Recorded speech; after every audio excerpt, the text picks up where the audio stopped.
ইনশাআল্লাহ এই দোয়ার উপর যারা আমল করবে আল্লাহ পাক তাকে প্রশস্ত সদর দিবেন, জ্ঞান দিবেন, সাহস দিবেন। ডক্টর জাকির নায়েক এই দোয়াটার উপর খুব বেশি আমল করেন। আপনারা কি দেখেছেন না লেকচারে? এই দোয়াটার ব্যাপক ফজিলত আছে।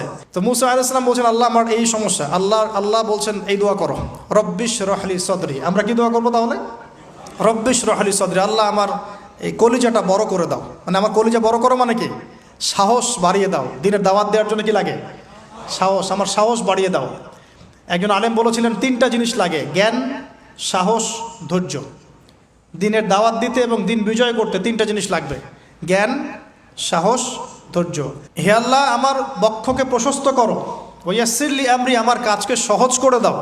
আমার কাজ সহজ নয়, কাজটা সহজ করে দাও। ওয়াহলুল উকদাতাম মিন লিসানি, আমার জড়তা আছে জিহ্বায়, দূর করে দাও। ইয়াফকাহু কওলি, যাতে করে আমার কথা মানুষ বুঝতে পারে।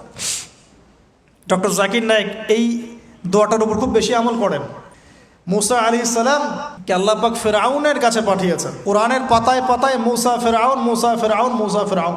আল্লাহ পাকের কি অলৌকিকত্ব, মানে কি নিদর্শন! যেখানে আবু জেহেল সেখানেই মুহাম্মদ, যেখানেই আজার সেখানেই ইব্রাহিম, যেখানে ফিরআউন সেখানেই মুসা। তাহলে এই যুগেও যেখানেই যত বেশি করাপশন, যত বেশি অন্যায় অবিচার, সেখানে তত বড় মুমিনের জন্ম হবে ইনশাআল্লাহ। তো আল্লাহর পক্ষ থেকে নবুয়ত পাওয়ার পরে তিনি দোয়া করছেন, আল্লাহ আমার এত সাহস নাই, শক্তি নাই, আল্লাহ আমি দুর্বল। তার মধ্যে একজন মানুষ আমার এক থাপ্পড়ে মারা গেছে ওদের ওখানে। থাপ্পড়ে না, সরি, ঘুষি। ফাওয়াকাসাহু ফাকাদা আলাইহি, এক ঘুষি দিয়েছেন। এই যে এক ঘুষি দিয়ে মানুষ মেরেছেন মুসা আলাইহিস সালাম, মানে অ্যাক্সিডেন্টলি, ইচ্ছা করে না। এটা থেকেই ওই যে চাইনিজ মার্শাল আর্ট শুরু হয়েছে। এক ঘুষিতে মানুষ মারা যায়, বিশ্বাস করছেন না? এই যে টেকনিক, এক ঘুষিতেও মানুষের মৃত্যু হতে পারে, এমন স্পট আছে মানুষের দেহে। এখান থেকে শিল্প গড়ে উঠেছে মার্শাল আর্টস। তো মুসা আলাইহিস সালাম বলছেন, আল্লাহ আমার এই সমস্যা, আল্লাহ বলছেন এই দোয়া করো, রব্বিশ রহলি সদরি। আমরা কি দোয়া করবো তাহলে? রব্বিশ রহলি সদরি, আল্লাহ আমার এই কলিজাটা বড় করে দাও। মানে আমার কলিজা বড় করো মানে কি? সাহস বাড়িয়ে দাও। দিনের দাওয়াত দেওয়ার জন্য কি লাগে? সাহস। আমার সাহস বাড়িয়ে দাও। একজন আলেম বলেছিলেন 3টা জিনিস লাগে, জ্ঞান, সাহস, ধৈর্য। দিনের দাওয়াত দিতে এবং দিন বিজয় করতে 3টা জিনিস লাগবে, জ্ঞান, সাহস, ধৈর্য। এবং সেই আলেম আপনাদের খুব পরিচিত একজন। হে আল্লাহ আমার বক্ষকে প্রশস্ত করো, ওয়াসসিরলি আমরি, আমার কাজকে সহজ করে দাও। আমার কাজ সহজ নয়, কাজটা সহজ করে দাও।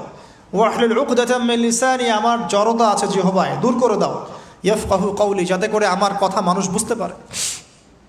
ডক্টর জাকির নায়েক এই দোয়াটার উপর খুব বেশি আমল করেন। আপনারা কি দেখেছেন না লেকচারে? এই দোয়াটার ব্যাপক ফজিলত আছে। ইনশাআল্লাহ এই দোয়ার উপর যারা আমল করবে আল্লাহ পাক তাকে প্রশস্ত সদর দিবেন, জ্ঞান দিবেন, সাহস দিবেন। ইনশাআল্লাহ দাওয়াতের ক্ষেত্রে সে মানে না জড়তা মুক্ত কথা বলতে পারবে ইনশাআল্লাহ। এই কাজগুলো আমাদের করা উচিত। সবচেয়ে বড় কথা, তিনি ফেরাউনকে দাওয়াত দিয়েছেন। তাহলে বুঝলাম দাওয়াতের কাজ আস্তে আস্তে আস্তে আস্তে ওই পর্যায় পর্যন্ত যেতে হবে কি না? তাহলে এখনকার বিশ্বে কি ফেরাউন নাই? এখনকার বিশ্বে ফেরাউন নাই? অল্প কিছু জায়গা বাদ দিয়ে ম্যাক্সিমামই তো ফেরাউন। অল্প কিছু জায়গা বাদ দিয়ে ম্যাক্সিমামই ফেরাউন, হামান, কারুন, নমরুদ। আর এই কথাটা বলার সৎসাহস থাকা উচিত। কোন দৃষ্টিকোণ থেকে বলা হচ্ছে? বিকজ আল্লাহ পাকের আইন আপনি মানছেন না, আল্লাহ পাকের কোরআন আপনি মানছেন না, নবীর সুন্নত মানছেন না। আপনার সাথে আমার কোনো কনফ্লিক্ট নাই, কিন্তু দাওয়াত তো শুনতে হবে। লা ইলাহা ইল্লাল্লাহর অর্থ কি? লা ইলাহা ইল্লাল্লাহ মানে লা মা'বুদান ইল্লাল্লাহ, আল্লাহ পাক ছাড়া কোনো হক মা'বুদ নাই। লা হুকমা ইল্লা লিল্লাহ, আল্লাহ পাকের হুকুম এটা ছাড়া লিগ্যাল কোনো হুকুম নাই, ইল্লিগ্যাল, বাকিটা ইল্লিগ্যাল।